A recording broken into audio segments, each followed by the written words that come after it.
Welcome to the Facts versus Feelings podcast. I'm your host, Ryan Detrick, and I'm joined by my co-host, Sonu Varghese. Cutting through the noise in 30 minutes each week with Ryan Detrick, Chief Market Strategist, and Sonu Varghese, VP Global Macro Strategist. Taking out the boring and helping investors focus on what really matters. A quick note before we start the show.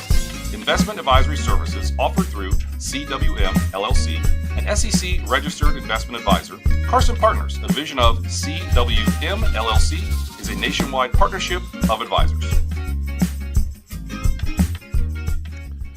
Well, welcome to the crash of 2025, Sonu. This is episode 130 of Carson's Facts versus Feelings. We're just going to jump right in. I'm going to read a quote, Sonu, and I want your immediate reaction here. Howard Marks on Friday was on Bloomberg. Big fan of Howard Marks. He's love the way he tells stories and explains things, along with being like the smartest person in the room. He said the world economy and the world order beyond the economy, meaning geopolitics and international relationships, has been shook up like a snow globe by the events of the last few days, and nobody knows what it's going to look like. One more quote, and then I want your take here. Today, whatever your forecast may be, you have to say the probability that I'm right is lower than ever, Marks added, because the probability that we know what the future is going to look like is lower than ever.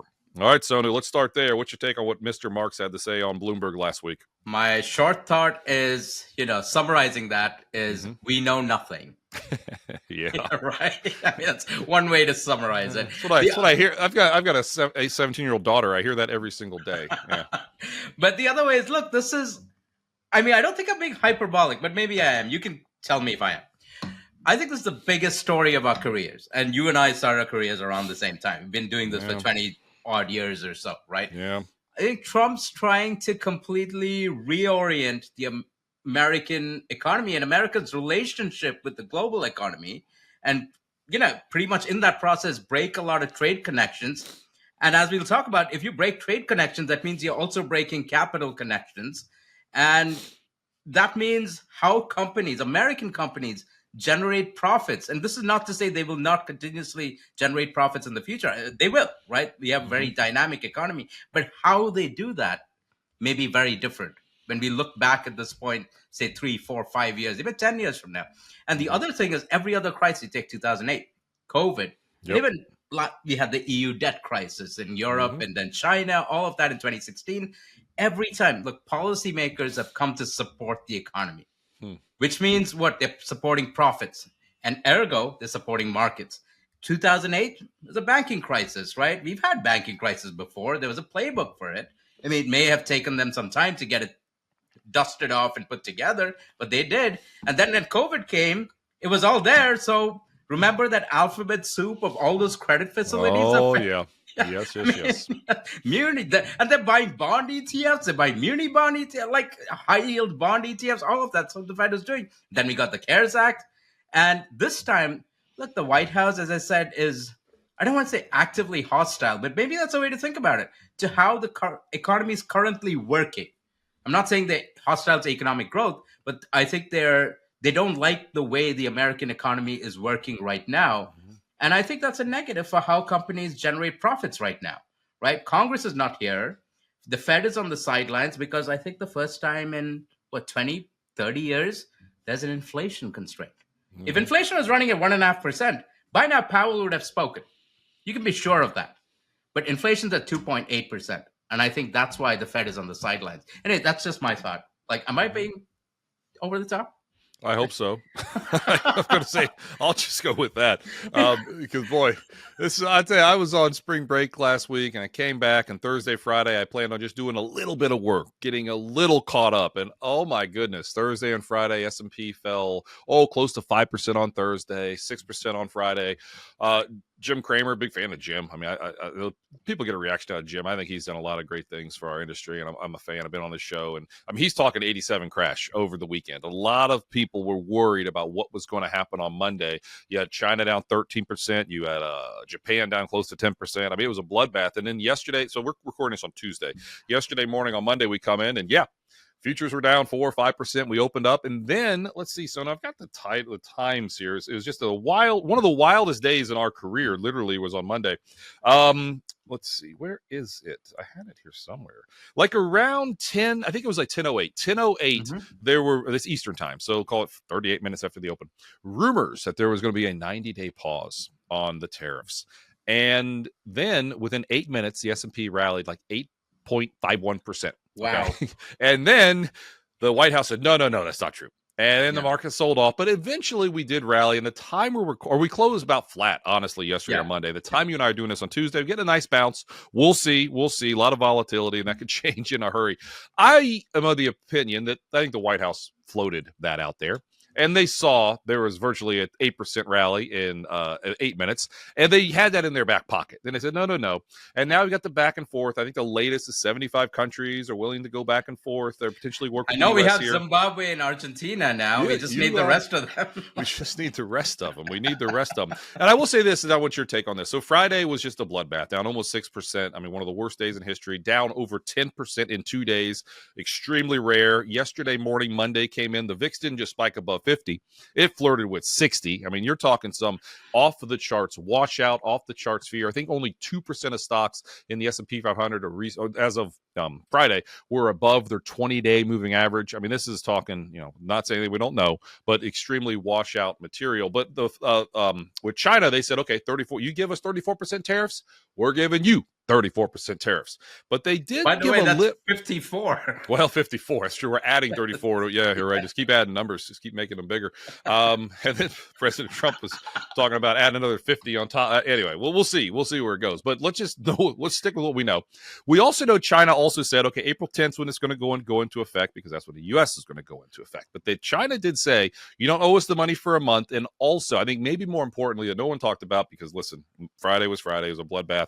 China did not devalue the yuan to really attack, if you will, and be aggressive. I think they would have really devalued the yuan. So maybe, telling me there's a chance, to quote our good friend Lloyd Christmas from Dumb and Dumber, you're telling me there's a chance maybe we can get some deal with China, but then China's talking tough. We're talking tough. Who do you think we get? Obviously, the EU matters. I'm trying to think of a question. I'm just talking here. The EU and China matter. Which one do you think we'll get some type of a deal with first? Will it be EU or China, or who's going to blink first, right? President Trump blink first, or the Fed blink first? I know you got thoughts on all this. Let's go that route. I think the Trump administration kind of already blinked, right? Okay. Because they've said that, like you just said. I mean, who knows where that rumor came from? That let me jump in. We joked we should call this one "Pushing the Orange Button," but we probably can't put that in the title. But I thought it'd be kind of a funny title for a podcast, because we kind of did push the orange button. Yeah. But it's like, he's like, think of something. Trump just continuously pressing the tariff button, like 20% today. Oh God! Do not give him a tariff button, Sonu. 50% tomorrow. He kind of already has it. Well, like our good friend Neil over at RenMax says, it's more like a dial, right? It's like a dial. They're going up and down versus buttons, but lots of images here. And it's already in the danger zone, right? Like, by the way, before all this, we were talking about, if we get 10% tariffs, that would be much more than anything that happened in 2018. By the way, hello, everybody. We have 10% tariffs that went into effect on Saturday morning. Right, that's all. We're already there. We're just talking about, let's not go to the worst case scenario. And I think that's what was it? Wednesday. I was traveling Wednesday, so I missed it. Wednesday afternoon. Liberation Day. I said they should have left it April 1st. They should have left it April 1st. It was April 2nd, though. You know they were thinking about April 1st. And then they're like, we can't do this on April 1st. It's just too much. Yeah. But look, in terms of who comes to the table first, I think it will be the EU, because I don't think China is inclined to do a deal. And part of it is also, what's the deal? Like, everything, and that gets to how these tariffs were calculated. Should we talk about how these tariffs are calculated?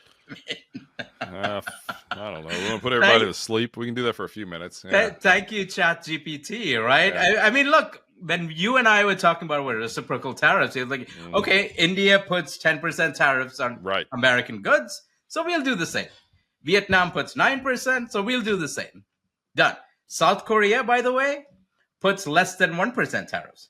So maybe there won't be reciprocal tariffs on South Korea. But guess what? South Korea has, I think, 25% or something. Let me look at my notes here. Well, yeah, something like that, right? South Korea has 25% tariffs on them, and that's because how they calculated was this: in 2024, South Korea exported $132 billion of goods to the U.S. Okay. And they imported half of that, $66 billion of goods. Sure. Like, thankfully, the math is easy here, right? So they have a surplus of $66 billion of tradable goods with the U.S., and that's 50% of the exports to the U.S. So the administration, like, so you get a 50% tariff because, you owe us that money, right? Because you have that trade surplus with us. But then Trump being lenient and kind. He was like, I'll give you a 50% discount on that, right? So instead of 50% tariffs, I'll give you 25%. Yeah. So then this gets to your point of like, okay, let's do the negotiations, right? By the way, South Korea has less than 1% tariffs on U.S. goods. Okay. What do they negotiate? Right? Like, you tell me. Like, what do they? What is I don't know who the prime minister, president of South Korea is. I would probably butcher the name even if I knew. So, if he calls the White House, what is he going to say? Oh, I'll drop it from 0.9% to 0. Right? Like, what's the give here? Where's the deal? Like, and that's my confusion with how they went about this whole thing. Like, because the White House is saying, no, you need to cut your trade surplus with the U.S. How do you do that? Well, I'll chime in, and I think that's why the market did what it did, right? I mean, remember Wednesday, President Trump in the Rose Garden, White House, talked about 10% universal tariffs, and the market rallied. It loved hearing that because we were thinking, oh, maybe it's going to be like 12, 15% approximate tariffs, give or take. 20 was like the worst possible case anybody expected, but nobody expected that. Honest to goodness, a week ago right now. I mean, I'll be honest, I didn't. I thought it would be 10 to 15 or something. I didn't. Well, no, of course not. I mean, virtually no one. I mean, I'm a big fan of Hartnett over at Bank of America. He had a note. He said, and I'm not totally disagreeing with this comment a week ago. He said, the jobs number on Friday might be a bigger deal looking back than Liberation Day. Now, clearly that was not the case. I'm not saying I think we thought Liberation Day would be a big deal, but it really caught the people off guard. But here, I want to read some more quotes. I love quotes. Okay, there you go. Go ahead. Jeremy Siegel. Big fan of Jeremy Siegel. Been on our podcast a couple times. Biggest policy mistake in 95 years. Financial Times. I'm not sure who wrote it, but it's a headline in the Financial Times. Americans' astonishing act of self-harm. Joe Wiesenthal over at Bloomberg. By basically any measure, Trump's tariff announcement is a massive stagflationary shock with almost no historical precedent. Ed Yardini, I'm a big fan of Ed. I mean, Ed's been very right for a while. He says he's been optimistic so far. He's been optimistic. Well, here's his quote. Quote unquote, getting harder to be optimistic. He's cut his target twice on the S&P 500. JP Morgan had a report titled "There Will Be Blood." There's more, but those are some of the ones that I enjoyed. Not enjoyed, might be the wrong word to use, but some that caught my attention. So that's the reaction to a lot of smart people. I mean, I guess Sonu, there's no answer to this, but you have to wonder. The White House probably knew if you come out with 22, 23% effective tariffs, I think it's kind of ballpark where it is, depending on who your source is. They had to have known the market was going to absolutely hate it. I guess they probably wanted to put pressure on other countries to get a deal. This is Art of the Deal. Go read Art of the Deal. Go listen to that thing President Trump said. Well, he wasn't President Trump back then. He was Donald Trump back then. He did with Oprah, talking about tariffs. This is nothing new. He literally ran on this.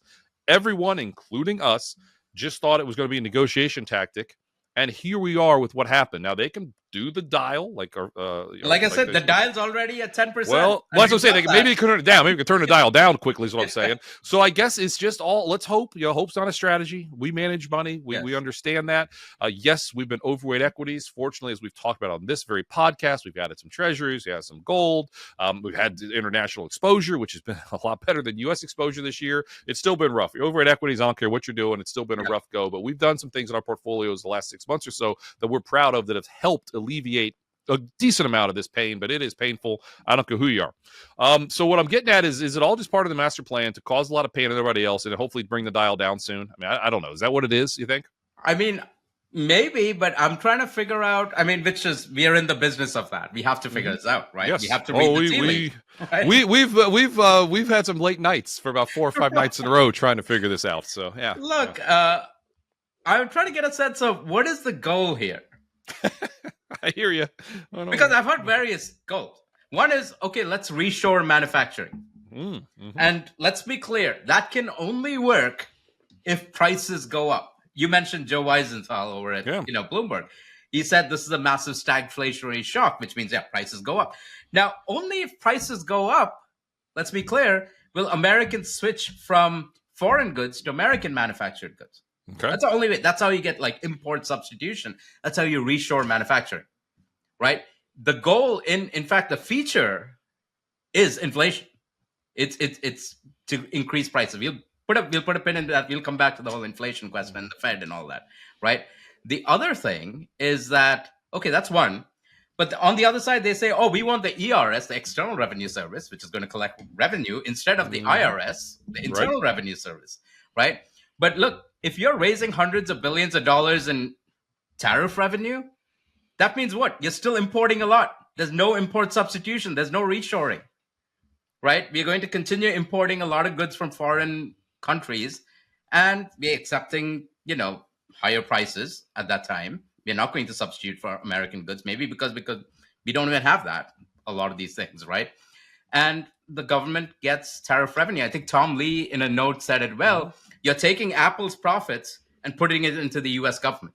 Basically, because that's what's happened, right, with these tariffs. Now, you may think that's, I mean, I'm not saying that's a good or bad idea. I think it's clear, what we think, whether it's a good or bad idea. What the market thinks of it, too. Yeah. Yes, exactly, right? Just go look at Apple's share price. And then the other thing is, Scott Bessent said yesterday, he's going to Japan to do negotiations. He said, we're going to have a golden age of trade. I was like, wait, I thought the goal was reshoring here. Is the golden age of trade like more globalization? Is that what we're looking for here? Because if the goal is, you reduce your tariffs to zero, let's say Vietnam reduces tariffs to zero. Okay. Right. They currently impose about 9.5% to average tariff rate on U.S. goods. We import, a ton of stuff from them, more than like $120 billion of goods. And, and we export only like 10, 14 or something. That's why they got like instead of 91% tariff, they got like a 46% tariff with the Trump discount, right? Well, what are we going to do? Are we going to, let's say they go from 9% to zero. Okay, negotiations, right? We're not going to import more. They're not going to buy more American goods. Vietnam's a poor country. I'm sorry. I have to say that. Right? Vietnam's a poor country. They cannot afford American goods. So what are we talking about when we say level playing field and golden age of trade, right? A lot of these other countries cannot afford American goods. And then there's the other. So that's three. That's the third goal. Again, all of which are incompatible sort of with each other. Then there's the 4D chess stuff, right? Then we get into 4-dimensional chess, 10-dimensional chess, where people are like, maybe Bessent's goal is to reduce interest rates. Yeah. Never mind the fact that interest rates have gone up over the last 2 days, but let's set that aside, right? Let's trigger maybe a slowdown and recession. And by the way, we're talking about a $30 trillion economy here. Once you turn the ship, it stays turned, right? You don't want to send this thing into a recession. But they're like, maybe this helps interest costs for the U.S. government. I think there's this whole thing going around saying that $9 trillion of U.S. debt is going to be refinanced next year.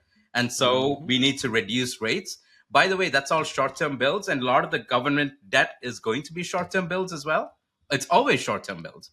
And that, by the way, that $9 trillion is going to be refinanced at rates set by the Federal Reserve.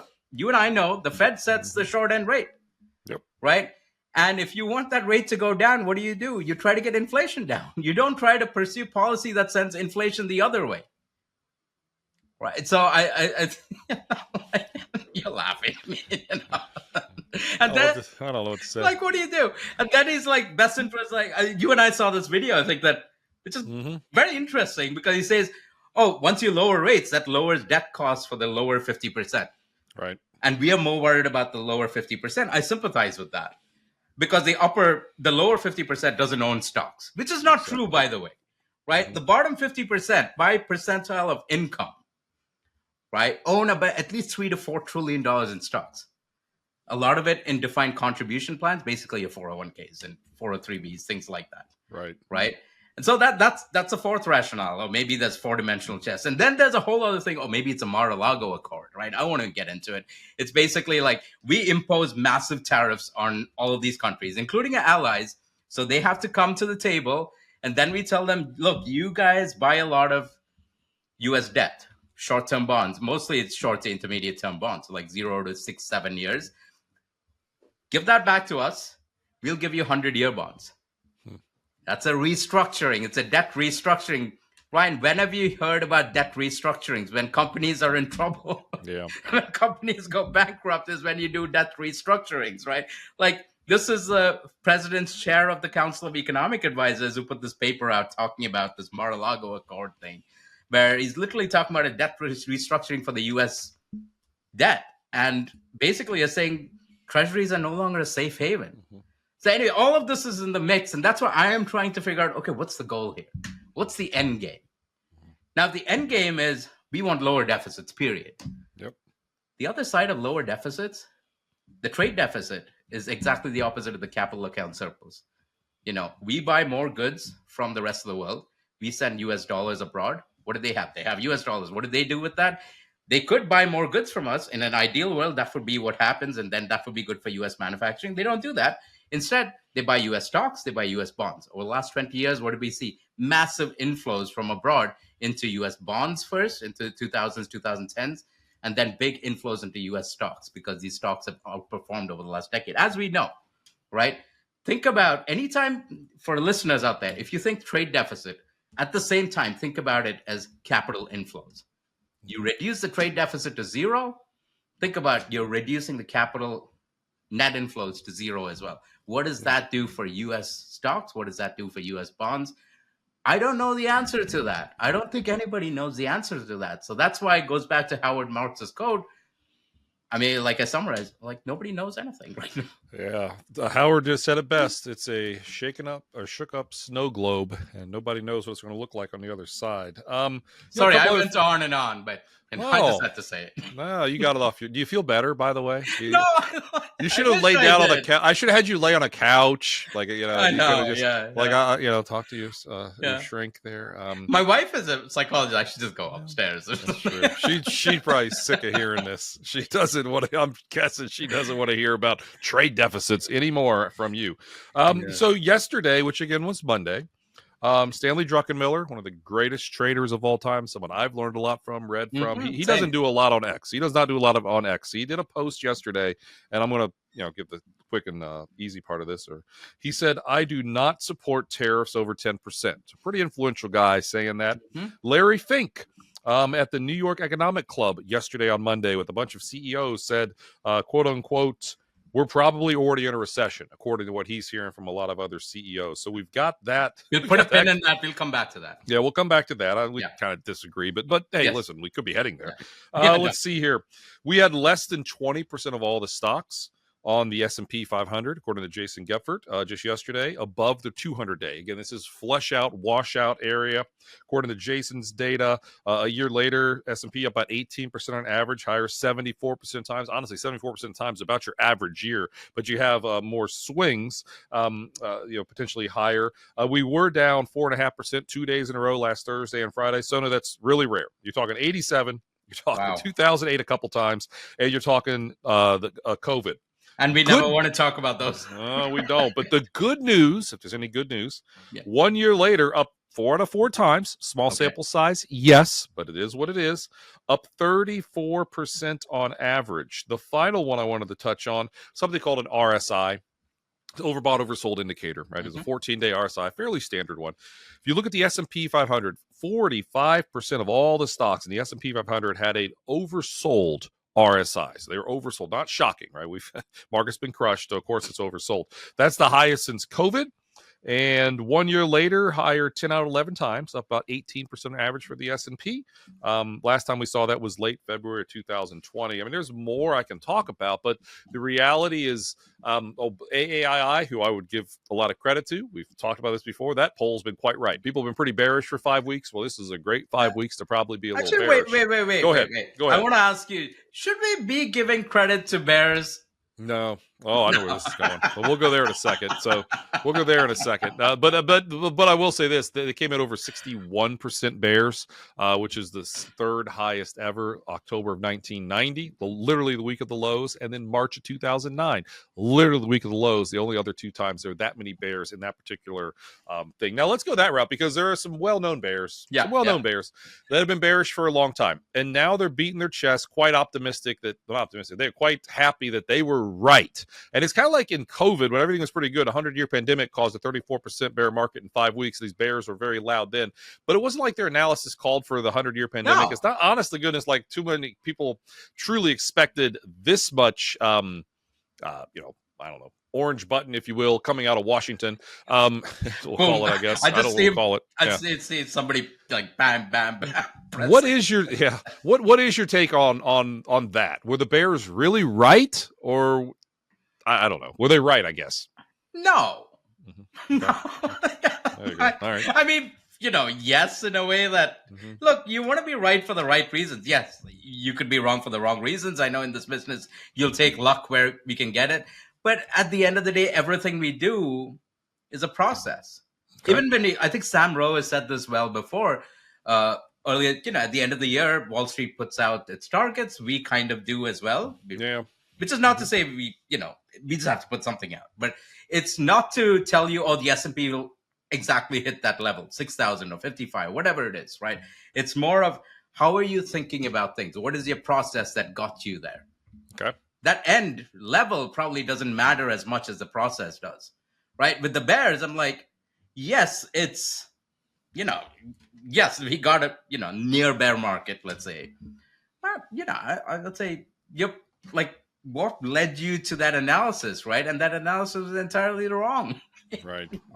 Anyway, that's my... Well, we'll leave it there. I will say this. We did have some warnings. We talked on this very podcast. When... the Eagles won the Super Bowl, we were worried because in 1910, the Athletics won the World Series. That led to the panic of 1910, 1911. 1911, the Athletics won a World Series. The Athletics, by the way, were in the city of Philadelphia at the time. That's, again, the panic of 1910, 1911. 1913, Athletics won a World Series, a little thing called World War I after that. 1929, 1930. Athletics won back-to-back World Series. Crash of 29, Great Depression. 1980, the Philadelphia Phillies won a World Series. Yeah, double dip recession, not a real good time for investors or the economy. 2008, Phillies won won the World Series, financial crisis. 2018, the Eagles won a Super Bowl. Worst year for stocks in a decade. And now here we are in 2025 with the Eagles, and now we have Liberation Day and tariffs and everything else. Don't ever invest in anything like this. It's playful. But I don't know, Sonu. I'm not rooting for Philadelphia ever again. Are you? Maybe Trump should have just done the announcement in Philly next to the Freedom Bell or something. As much as we like Rocky, I mean, we're big Rocky fans. Don't get me wrong on that. Now I will say this: one other thing. Let's how we doing time wise? We got like 10, 15 minutes. The VIX did spike above 50 on Monday morning. The VIX is the volatility gauge, the fear gauge. It looks at kind of what option prices might do 30 days from now. Plain and simple. When the VIX is high, you tend to get a lot of volatility, and it can potentially mark lows. Now, so I took a look when the VIX spiked above 50 in recent history, back to 1990, only a handful of times. This is intraday above 50. Now, we didn't close above 50 officially yesterday. We were above it, almost 60. About 46 or something. 46, 47. But we got to 60, I think. We got up to 60 right at the open there. 6 months later, again, this is the first time on an intraday basis you touch 50. Then you have to go at least another month before the next signal triggers, so not to get too many clusters there. 6 month median S&P up about 12%, higher 5 out of 6 times, and 12 months later up 22% on average, higher 5 out of 6 times. Small sample size, yes, but when you start stacking a lot of these on top of each other, trust me, we get it. It's been very, very aggravating and disappointing what markets have done, but we're seeing some potential signs. It doesn't mean we're at the bottom, doesn't mean we have to rally, but maybe we're trying to carve out some type of a potential low. So the question you and I get a lot working with our amazing Carson partners and working with a lot of their clients, what should I do? Right? If a client called up their advisor today and said, I saw on TV how bad everything is, because it is, but a lot of that's priced in, as we've talked about. I want to sell everything. I want out of my stocks. I want out of my bonds. Just get me in cash. Give me 4%. I don't want to deal with any of this drama anymore.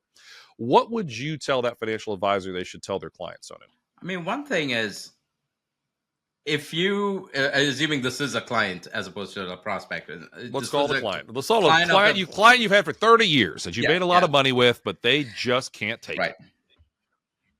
And hopefully you've set their asset allocation together with them in such a way that you could sit through periods like this. Remember, the best portfolio is something you can sit with. Like in the long run, we've all seen the studies. 10 years, 20 years, especially once you get to 15, 20, 30 years, we're like, stocks almost always go up, 100% chance, at least looking back in history, right? I'm not saying, I mean, there's not a recommendation or anything, right? Yeah. But at least looking back in history, you and I have done the studies and looked at the data. 15 years, 20 years, 100% chance of the market being higher rather than lower, right? Yep. So then you think, like, wait a minute, then why not 100% equities for everybody? Anyone with a 10, 15 year, but no, most of people don't do that. And that's because the long term is a series of short term windows. And during those short term windows, you have volatility. And that's why, like most clients, like we have 50,000 out.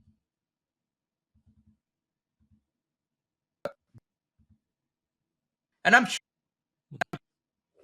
time horizons of over 10, 15 years. I'm pretty sure of that, right? But then our advisors itself have done the right thing. They haven't put them all into equities, even though we know over 15 years, that's where the returns are, right? No, but a lot of people have shorter term liabilities. They have maybe liabilities coming up in whether 1 year or 5 years or even 7 years, right? Whether it's college or buying a house or buying a boat or buying a new home, whatever it is, right? And then retirement further out. So the thing is, you have to duration match. Stocks are long duration assets. And for those shorter duration liabilities, basically, like buying a boat in 5 years is a liability, right? Yep. Because you need the money for that. Well, maybe you don't put it in the stock market, right? Maybe that's in a 5-year bond or something like that, right? You duration match. And that's how you think about asset allocation and meeting, the liabilities with the assets that you have by matching duration, right? So then it all gets back to our advisors, I know for a fact, but most advisors are creating in the business of financial planning. Yep. They're not in the business of speculation. Should I buy the dip or should I sell and panic? And no, we've already set the financial plan. You and I have seen the chart. Yes, planning is everything, right? Of course, sometimes you get punched in the face, but still, hopefully the plan can withstand that. And I think you go back to the plan as opposed to, oh yeah, markets are down 20%, so let's sell. Yep. Right? No. Is your plan still on track? And more often than not, I think that's probably going to be the case. And that's how you tell the client that, you know what? It's not about what the market is doing right now. It's about if you want a solid retirement, if you want to buy that second home in, Palm Beach or Naples, Florida, wherever, in 12 years, right? That's still on track. This doesn't affect that. Yep. Right. I think that's how I'd answer it, if that makes sense. Well, absolutely. Well said there. I call it the rule of Joe Montana. I think our buddies at Bespoke actually coined it this, but every 16-year period, the S&P has been higher, right? If you buy it and hold for now, nobody wants to buy something and hold for 16 years just to break even, but that's if you bought some major peaks. It takes 16 years. When you're down like over 20% intraday, like we were Monday morning, those returns get obviously a lot better, right? The stock market's the only place things go on sale, but everyone runs out of the store screaming. Use that a lot. To reach those long-term goals, you can't deviate your plan. You can't change your plan.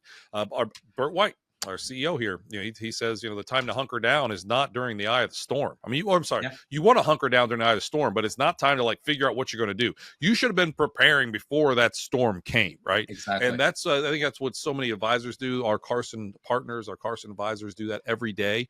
I know our team has been working a lot in the last couple of weeks. And you have a good blog on that coming out today, right? carsongroup.com/research, just showing that long-term perspective. Yep. Talk about that. Yeah, it's a title. I think the title something along the lines of 15 things every investor should know. I just created a bunch of charts or updated a bunch of charts. I just wanted some big picture things that can help financial advisors when you're talking to your clients to show, listen, bear markets happen every 3.5 years on average. Doesn't mean it has to be 3.5 years, but they do happen, right? So we found there's been 18 near bear markets or outright bear markets by near, I'm talking 19%. And listen, someone made up this data point of 20% is a bear market. Sure. I don't know. It's just we go with it. I get the flaw with it. Trust me. But 19% is pretty darn close. And trust me, this almost yesterday morning, this felt like a bear market. Okay, we were down over 20% intraday. We didn't officially close down 20%. But boy, if you've been invested in stocks the last couple of weeks, it felt pretty darn bad. 18 bear markets since World War II. Okay, that were either down 20% or near bear market down 19%. Half of them, so if my math is right, that's 9, took place during a recession, meaning the other half took place outside of a recession. So you absolutely can have a bear market without a recession. Now, looking at all 18 bear markets since World War II, down about 30% on average for the S&P. Not surprising, that's because we've had some big drops. And that takes about 11 months, okay? About 11 months from peak to trough for the bear market to be over. When you have a recession, it's 35%. Okay, drops, and it's about 15 months, so it's longer, it's more painful. But when you have a no recession, it's 20. And actually, as I'm looking at this, I just realized I've got recession and no recession reversed. So I need to update that chart on the blog. I'm looking at it here. We caught it real time. Now the sausage is made. Anyway, I'll get that to Josh and update the blog real fast. Anyway, but if you don't have a recession, it's about 24% drop in about 7 months. Does that sound familiar? In 2022, we didn't have a recession. We had a 25% bear market. It was about 9-month bear market. But you can have, I guess the bottom line for clients and people listening, we still don't see a recession. Trust me, the odds are higher than they were. We're not naive to what's going on out there. But I mean, maybe you have 1 or 2 more bad days. You get down, bear market, but not much further, and that's kind of, I think, some things to remember. And these are things we've been doing a lot with our Carson partners. We've got a special call coming up this week. We did an hour and a half hour long. Does that make any sense at all? No. Hour and a half. I mean, hour and a half with Q&A. I went to drop my kids in school in between and came back and you guys are still talking. We're still talking. Hey, we had a lot of questions. So we're doing things like that. We've got client letters. We've got client approved blogs we're doing live streams, we're doing spaces, we're doing lots of different things. So, obviously at the end of the day, we do these podcasts for a reason, because we want to spread the word at what we're doing here at Carson Group. So if you're an advisor looking around and just look at the support you've received from your company, or maybe specifically your investment research team, wherever you are, the last, let's call it week, I don't know. Have you gotten what we've been given? I'm going to take a wild guess. No, I've got friends at lots of different research shops, and trust me, I'm always paying attention what they're up to. I promise you, we've done about as much as anybody out there. I've said this before. We're not always going to be right. We're not always going to be wrong, but we're going to be honest. We're going to be upfront. We're going to make sure it's easy to understand, make sure it's actionable, the things that we have built our investment research team on. So if that sounds interesting, carsongroup.com, or just reach out to Sonu or myself, and we'd love to talk a little more about why you probably should come over to the good guys. All right, Sonu, we've got 5 minutes. Let's call it 5 minutes. What do you want to talk about? Recession probabilities. You brought that up, and I think that's... Jeez, why not? Let's bring it up. Polymarket says 66%. That's like a betting site. Hopefully compliance lets me talk about it. It's just factual. But Polymarket betting site is saying 66% chance of recession over the next year. Is that right or wrong, Sonu? I'm going to say I'm not there yet. Okay. But I'm going to separate this. I don't think we'll be in a recession 2-3 months from now. But my probability of a recession over the next 6 months. Yeah. Like 12 months is a long time. Like, are you talking like March of 2026, or are you talking? How about this? Like, I'm talking the Eagles don't win another Super Bowl. Okay, that's what I'm saying. A different team than Philadelphia, because if Philadelphia wins the World Series and the Super Bowl, get out. I'm turning into the Super Bear. Well, I'm assuming no one from Philadelphia wins anything over the next 12 months. Let's go that route. Yeah, there you go. But look, over the next 2-3 months, I think one thing is, all the consumption data, all the economic data we get, except the labor market data, I think labor market data is different. All the consumption data, including maybe inflation data, is going to be warped. We just saw auto sales in March scream up to 17.3 million. Why? Because everyone's trying to get ahead of tariffs. And 17.3 million is above anything we had in 2018, 2019, right? Consumers are front-running tariffs. Businesses are front-running tariffs. But so production numbers may actually be higher in March and April. I don't think that should fool any of us into thinking, oh, everything's hunky-dory here. But at the same time, I don't think things are falling off the cliff immediately. We just got payrolls, right? I mean, initial claims, which is, I think, a little more of a leading indicator. Layoffs are not increasing a lot. But I think my probability of a recession over the next 6 to 8 months is definitely higher than it was on Tuesday night or Wednesday morning, right? At that time, I may have been like, okay, the probability of recession over the time is maybe 15%, which is almost always okay. You always have to have some probability of recession. It's never zero, right? We saw what happened with COVID. Right. But 10 to 15%, that's where I was. Mm-hmm. But now I'm at 30, 35%. You know, which means I'm at 65, 70% of no recession. So let's frame it the other way, right? But now, once we get into Q4 and especially Q1 of next year, what if the Fed doesn't cut at all?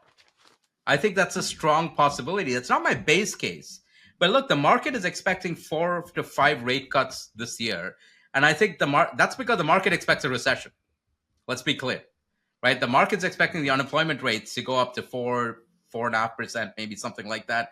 And so the Fed's going to cut in that, if that happens. I'm not quite there yet. I think there's a possibility. I mean, look, the unemployment rate could go up to 4.6% by the end of the year, but I'm not certain of that. And so I'm not certain that we'll see 4 rate cuts. I'm not certain that we'll see any rate cuts. I think there's a strong probability, maybe 30% chance that we won't see any rate cuts. What does that do? That keeps rates elevated for longer. And I think that hurts housing, manufacturing, and the adverse impact of that, the negative impact of that, I think will really be felt in like beginning of 2026. So that's where I am. Not to mention small businesses. We've talked before, small businesses, higher interest rates don't help them. So just to be a little playful here, I wrote down 10 numbers, and 7 of them I said will have no recession. 3 of them I said will have a recession. So Sonu, give me a number 1 through 10. We're going to see the odds if we have a recession. Give me a number, randomly pick a number 1 through 10, and I'll tell you, according to my odds, if we're going to have a recession. 4. Thank God. No recession. I had 1, 2, 4, 7, 8, 9, 10. No recession. I had 3, 5, 6 recession. See, there you go. You heard it here first. Sonu says no recession. No recession. All right. Anyway, so okay, we've probably gone long enough when I start doing stuff like that. Listen, we appreciate everyone that listens to these. We've had some really huge downloads and listens on a lot of the things we've been producing and creating, especially specifically this podcast the last couple of months. There are a ton of places that you can go for financial investment research, news, advice, laughs, tears, whatever you want to call it. And it's not lost on us how we appreciate so many people, thousands and thousands of people that come to the Facts versus Feelings podcast to hear every single week what Sonu and I are up to. It means a lot to us. This has not been easy. We work with financial advisors every day. It is an honor to do that, but this has not been an easy go of it. We are fully aware of that. But again, as we just laid out, we still see some positives out there. I have a little more darkness before the light comes, but there's still some reasons to be optimistic. And again, if you're having trouble sleeping at night, this is why you have a diversified portfolio. Why you own some gold, you own some cash, you own some bonds, you own some real estate, you own some different things that are diversifiers from just being all in Mag 7, like unfortunately a lot of people were at the start of this year. That's just again why working with a financial advisor is so very important. If you don't have a financial advisor and you're looking for one, go to carsongroup.com and we'd absolutely love to hook you up with one of the very best financial advisors out there to help you reach your long-term goals and sleep a little bit better at night going forward. So maybe you and I can sleep tonight. I don't know. I mean, we've been up late. We've been like midnight, 1 o'clock. We're sending stuff around. We're always doing this stuff. I don't know. We have fun doing it though. So yes. With all that, this again was episode 130 of Carson's Facts versus Feelings. What do we call it? Welcome to the crash of 2025. I've forgotten. I feel like I don't even know. We started yesterday. I don't even know what day it is. It's like every day feels. I joked like yesterday morning, Friday morning. It's like Monday morning. Boy, it feels like Friday already. You worked all weekend. The market's getting killed. If Felt only. like Friday. If only. But you're taking a little trip this week, I think. Yes, and every time I'm going down. I'm going down to Mexico City. It was already planned. Mm-hmm. But chances are you and I will be talking when I'm somewhere down there. So I'll tell you. Well, I mean, I was on spring break last week and literally had like the worst so week much in the for history of that the stock market. So yeah, every time one of us leaves, something bad happens. So here's to something better happening. But with all that, fingers everyone crossed. again, fingers crossed. I'm crossing my toes and my fingers. I'm really going all out here. Thank you everybody for listening. We will be back next week with the latest edition of Carson's Facts versus Feelings. Take care. Stay strong out there. Weather's getting better, although it's rained a lot here in the Cincinnati and the Midwest or so. So a lot of flooding in areas. If you're impacted by that, definitely our thoughts go out to you there. But with all that, we'll see everyone next week. Take care. Thank you. Information provided on Facts versus Feelings with Sonu Varghese and Ryan Detrick are for general information only and are not intended to provide specific advice or recommendations for any individual. The statements and opinions of show guests may not be reflective of CWM LLC or its affiliates. Past performance is no guarantee of future results. All indices are unmanaged and may not be invested in directly. Investing involves risk, including possible loss of principal. No strategy assures success or protects against loss. To determine what may be appropriate for you, consult with your attorney, accountant, financial or tax advisor prior to investing. Guests on Facts versus Feelings are not affiliated with CWM LLC.